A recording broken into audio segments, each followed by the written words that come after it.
Bonjour à toutes et tous, au programme de ce lundi, un plaidoyer pour l'UTMB.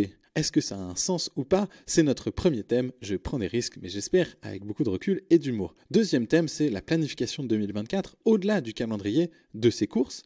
Le troisième thème, ce sera très rapidement les retours sur le sondage sur l'Ultra Libre et quelle version de l'Ultra Libre pour 2024. Alors c'est parti, et on commence par un espèce de plaidoyer impromptu, une défense passionnée de l'UTMB.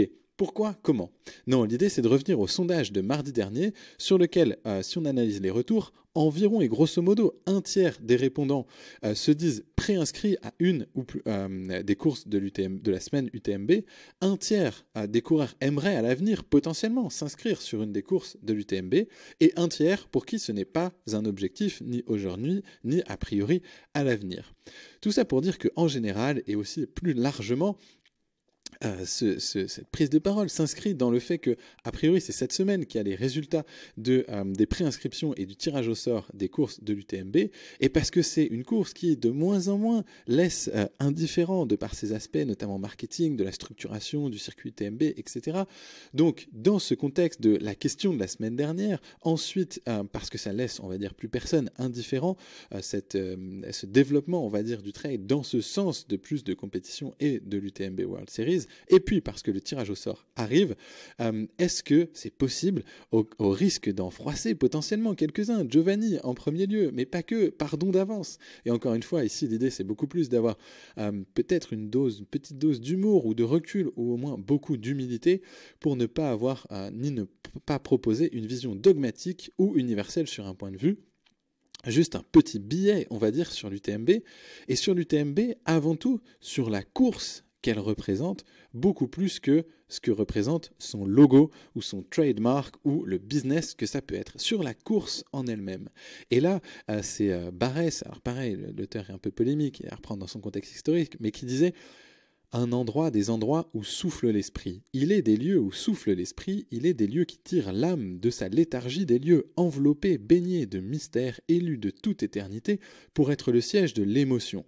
Alors lui rajoutait religieuse, mais là c'est pas le cas, le siège de l'émotion. Et est-ce que le Mont Blanc, et notamment le Tour du Mont Blanc, ne fait pas partie de ces lieux où souffle l'esprit, entre guillemets? Est-ce que ça en fait pas une certaine colline inspirée? Quelque chose qui se passe et qui ne se passe pas ailleurs, ou différemment quelque chose qui se passe sur ce GR et autour de cette montagne si particulière, du toit de l'Europe pour beaucoup, cet esprit colline inspirée, est-ce qu'il n'y a pas l'esprit des pionniers, des premiers à en avoir fait l'ascension, et notamment de Saussure? Un 8 août, date particulière, s'il en est, pour moi, en 1786, première ascension, on va dire, réussie de Saussure, de ce Mont Blanc. Mais avant, il y a tous ceux qui ont essayé, il y a toutes celles et ceux qui ont essayé depuis, qui sont allés au sommet, qui continuent de le visiter, même parfois, comme Kylian, en short et en basket, bref, ou plus vêtu encore. Ça fait à chaque fois un peu polémique, etc. Mais l'idée, c'est que il y a quand même quelque chose qui se passe, qu'on parte, du coup, à l'assaut finalement du Mont Blanc et de cette colline inspirée, mais comme aussi un esprit à en faire le tour, un esprit de ceux qui tournent autour, que ce soit en rando et puis à passer par ces trois pays depuis des décennies, voire des siècles. Ça a quelque chose de particulier, ça a 21 ans maintenant, le fait de le faire, on va dire, en courant, de façon structurée, sous une course, donc du coup, l'esprit aussi de ceux qui tournent autour. Depuis 2003, il y a une certaine, un petit mythe fondateur, ou un des mythes fondateurs aussi d'une certaine pratique de l'ultra et du développement de l'ultra et du trail. Un esprit un peu de pionnier de ceux qui sont partis en short dès 2003 dans des météos qui sont toujours compliqués, où il y a des batailles qui sont parfois épiques. Devant pour le podium, homme ou femme, mais pas que, derrière aussi, c'est épique, chacun vit sa propre aventure. Moi, c'était 230 ans pour la première fois, 230 ans après la première ascension de Saussure. On vit sa propre aventure sur ce circuit de l'UTMB, et dans ce cadre assez unique de Toit de l'Europe, il y a toujours une part de certaines méditations, etc. Et le parcours, on est souvent parfois aveuglé par l'aspect marketing, etc. Mais derrière, si on revient à la course elle-même, au parcours, il est quand même aussi assez exceptionnel à bien des égards. Et moi, je me souviens d'une matinée, et d'ailleurs c'est pour ça que j'ai voulu le refaire et revivre cet endroit-là, cette matinée-là, ce lever du soleil à mon rythme. lever du soleil au-dessus d'un lac Combal brumeux avec les grandes Joras et cette paroi, cette face nord comme ça qui se déploie au-dessus. C'est un panorama absolument grandiose. C'est aussi ça, l'UTMB, c'est des circuits, des paysages, des moments qui sont très particuliers et qui sont pas dénués de charme. Loin de là, ça naturellement avec les heures de course derrière et tout, ça laisse un souvenir assez particulier. On sait plus qu'est-ce qui est de l'ordre du vrai, du faux, etc. Mais c'est une vraie aventure humaine aussi qui se passe sur les sentiers. Et puis c'est un lieu de rencontre assez unique finalement. Toutes les nationalités, tous les âges, des pros, des amateurs, toutes les expériences, ça a des significations différentes pour chacun, signification de performance, se mesurer, mais signification aussi de défi personnel, d'aller le faire. Parfois, ça devient un objectif quasiment de vie, etc. Un lieu de rencontre, la course, derrière le logo, derrière tout ce qu'on en entend, derrière ces aspects commerciaux, c'est aussi une course et un lieu de rencontre assez unique. Autant de nationalités, autant de participants aussi. C'est rare des 100 miles avec autant de coureurs. Et donc, ces lieux de rencontre entre les participants. Moi, je me rappelle sur ce premier UTMB avoir monté la tête au vent avec un coureur qui venait de Hong Kong. On a monté la tête au vent ensemble, donc c'était après une 30aine d'heures de course, en plein milieu de la deuxième nuit, dans les heures les plus froides de cet été, après un orage qu'on avait pris à la Giette. C'était absolument dantesque, mais on avait discuté comme ça. C'était assez lunaire quand on y repense. On ne sait même pas à tel point que à la fin, je me demandais est-ce que c'est un mirage, le lendemain, le surlendemain, une semaine après, est-ce que c'était un mirage? Est-ce qu'on a vraiment fait ces quelques heures ensemble avec ce coureur de Hong Kong? Oui, mais pour en avoir le cœur net, j'avais vérifié après, à l'arrivée, est-ce qu'il y avait bien un dossard 666 qui venait de Hong Kong, qui avait terminé quelques dizaines de minutes avant ou après moi, je sais plus. Bref, c'est un lieu de rencontre qui est aussi assez unique, un lieu de rencontre entre les participants, un lieu de rencontre entre les spectateurs de 3 pays. C'est 3 ambiances différentes. Il y a aussi beaucoup de passionnés autour de la course, beaucoup de gens qui l'ont fait et puis qui reviennent juste pour supporter ou pour en être, mais d'une façon différente, dans une assistance. Il y a aussi beaucoup d'études scientifiques qui prennent comme cadre l'UTMB. C'est aussi pour les bénévoles. Et merci, c'est Philippe qui le rappelait dans le groupe. Merci aussi aux bénévoles. C'est une organisation qui est énorme. Et oui, il y a des aspects commerciaux, etc. N'empêche que c'est toujours des bénévoles qui sont au ravitaillement, qui sont au contact des coureurs. Et sans eux, et cette relation aussi qu'il y a avec eux, ces moments particuliers qu'on partage, c'est aussi une organisation unique par son ampleur, pas simplement commerciale, mais aussi, on va dire, humaine, entre participants, spectateurs, bénévoles, et aussi avec les territoires qui sont traversés. On a vraiment 3 pays, 3 salles, 3 ambiances, même 4, j'allais dire, entre les 2 passages français, entre le début où on est tout fringant, on part, on est plein d'énergie, on est sur la fin d'après-midi, en général assez chaude, dans les rues bondées de Chamonix, et puis on revient en France en passant après le Catogne, là, et puis en arrivant, du coup, c'est pas la même ambiance, c'est pas la même température, souvent c'est la nuit pour la majorité des coureurs, et puis on est épuisé, on n'en peut plus, etc. Donc c'est quasiment 4 salles, 4 ambiances, entre guillemets, mais 3 pays. Des cultures à la fois très proches, communes, et en même temps des différences qu'on ressent dans l'aménagement du paysage, dans les vallées, si on est au nord, si on est au sud, si on est côté italien, côté suisse, dans les façons d'encourager aussi. Tout ça fait qu'il y a une dimension, on va dire, culturelle, territoriale, qui est aussi très spécifique et très particulière à la course en elle-même, qui est l'UTMB, et c'est un setup qui est assez rare finalement sur ces courses-là. Donc c'est ça aussi, on va dire, l'UTMB derrière la course, derrière, on va dire, le logo, une passion, on va dire, intacte. Chacun peut venir et y venir avec son envie particulière. Et l'idée derrière ce plaidoyer, c'est de dire aussi que naturellement, je ne suis pas béat devant cette épreuve, comme si elle était magnifique en soi et bien supérieure aux autres. Non, au contraire, tout ça est valable aussi pour n'importe quelle course.